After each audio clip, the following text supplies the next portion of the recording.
Hey everybody, it's Fast Coasters here, and today we're going to be talking about Steel Vengeance at Cedar Point. Steel Vengeance is one of my favorite coasters of all time. It is a Rocky Mountain construction hybrid coaster. It is at Cedar Point in Ohio. It is the second tallest hypercoaster in the world, hybrid hypercoaster in the world. It's standing at about 205 feet, speed of 74 miles an hour, and I believe it is still the longest hybrid coaster in the world at 5,740 feet, and it has four inversions. When this opened, it had the top records for all of those, but since then, other coasters have overtaken it, like Iron Gwazi and Zadra. Now, to go over a little bit of history about Steel Vengeance originally opened in 1991 as Mean Streak. Mean Streak was the tallest wooden roller coaster in the world. It stood about 161 feet. It was built by the Din Corporation, and if you heard of any of Din's other roller coasters, you'll know that it was, from rider accounts, it was pretty terrible, pretty rough. It looked good, I have to say that. It was a very pretty looking ride, but as far as ride experience goes, it wasn't the best reviews from it. It was very rough. It didn't have many forces. There were a lot of trims on the ride, which kind of reduced the airtime you got. But yeah, so in 2011, RMC came onto the scene as a major manufacturer. They redid the Texas Giant at Over Texas, which was kind of like the sister coaster, the Mean Streak. And that's now known as the new Texas Giant, which is the hybrid coaster. So RMC was doing their conversions, and then in about 2016, Mean Streak closed permanently at the end of the season, and 2017, hybrid track was starting to show up on the ride, and so we all knew what was happening. And then the end of 2017, they announced Steel Vengeance, the world's tallest, fastest, and longest hybrid coaster.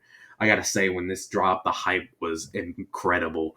This was easily one of the most anticipated roller coasters of all time. For years, people were asking for RMC Mean Streak, and then they finally got it, and they weren't disappointed. Now, with this coaster comes a good storyline from Cedar Point regarding the characters that the ride deals with. But obviously, it's an amusement park, so there isn't a lot of theming to show this story other than the typical boards, cube line boards that just kind of tell you the story instead of show you it. But three outlaws are back for revenge against Maverick. Maverick is the neighboring roller coaster, obviously, and they all have a different relationship to Maverick. So you got Digger, which represents the speed. You have Chess, which represents the inversions, and Blackjack represents the height. Yeah, so I encourage you to look into that. There's a video detailing the story online. If you type in Steel Vengeance story, I'm sure you'll find it. I believe it was made by Theme Park Media. I could be wrong, but I believe that's who made it. Um, but anyway, Steel Vengeance is located in the back of Cedar Point. So when you come in Cedar Point, it's about a mile walk all the way to the back.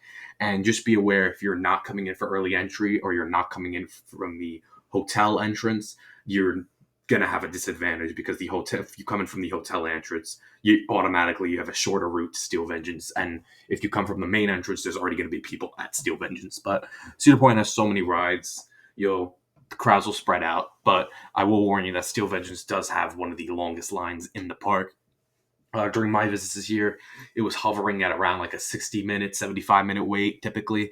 Mavericks was a little longer, but Steel Vengeance was hovering in the same zone as it, so it was easily one of the longest lines, along with Siren's Curse, which was brand new. But Steel Vengeance typically is going to have one of, if not the longest line in the park, again, hovering around 60 to 75 minutes. When you come up to Steel Vengeance, again, I'm going to go over the loose article policy real quick because it plays a big part in Steel Vengeance. So if you have bigger items, you are going to have to pay for a locker. I don't see this as a big deal because honestly, you're going to get the $10 locker, all day locker anyway.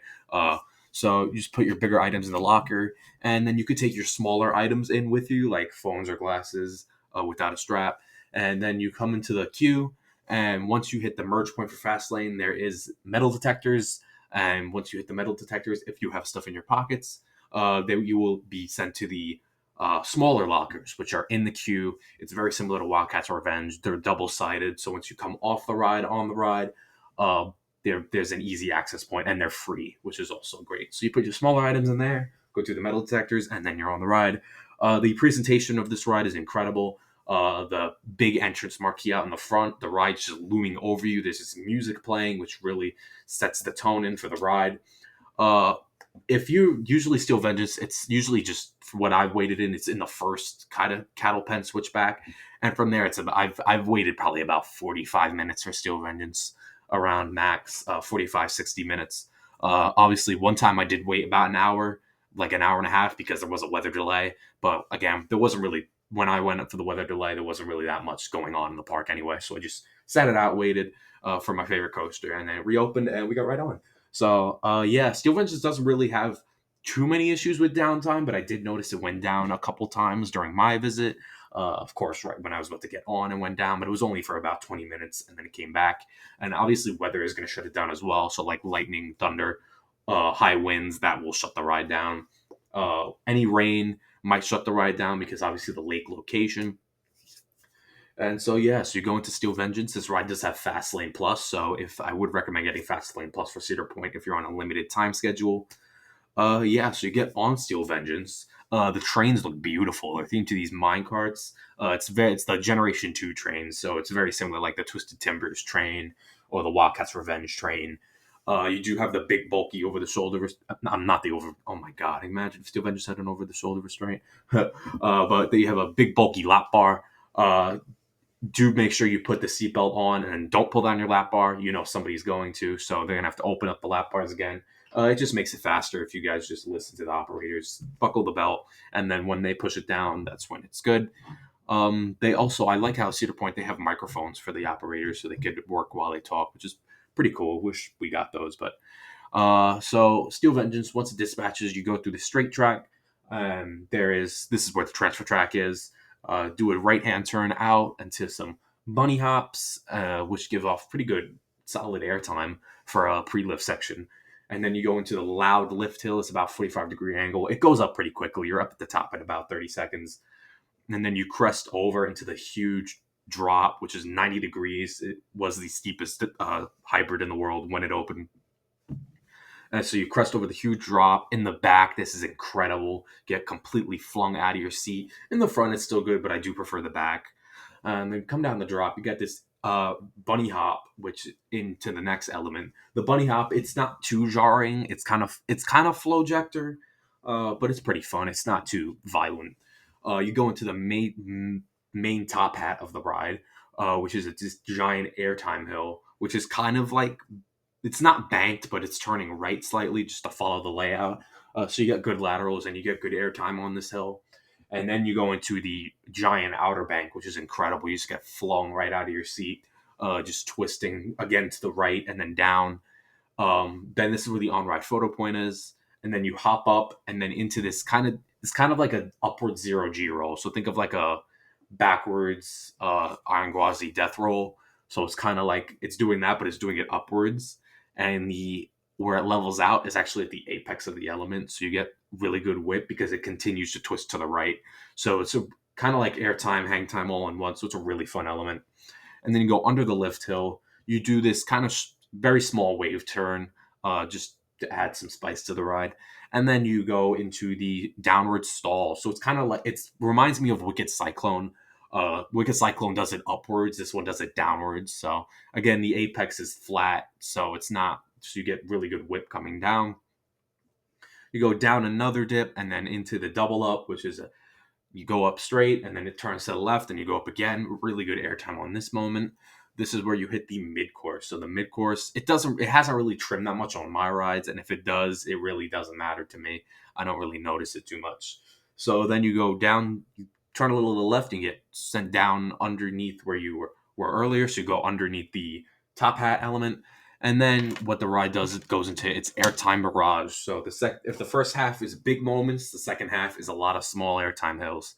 So you go into the double up, drop down, and then do this twisting airtime hill from the right to the left. And now you're in the structure. So once you're in the structure, there's this overbank over the brake run, which is really cool to see from the brake run.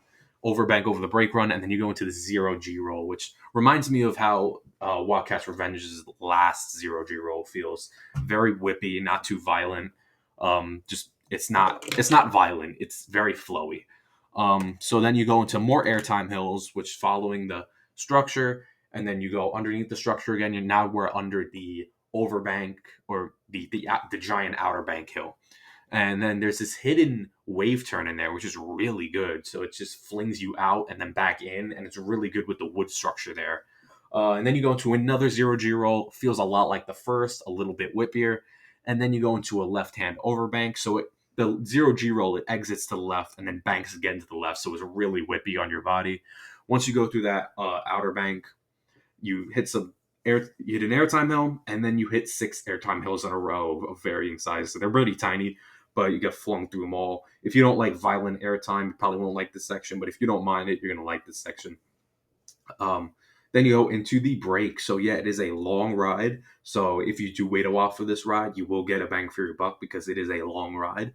It's typically running 3 trains, so hopefully the line usually moves quick if there isn't too much fast lane. If it is on 2 trains, though, you might see a increased wait time. But yeah, Steel Vengeance is an awesome ride. I'm gonna give this ride a 10 out of 10. It is, in my opinion, the perfect roller coaster.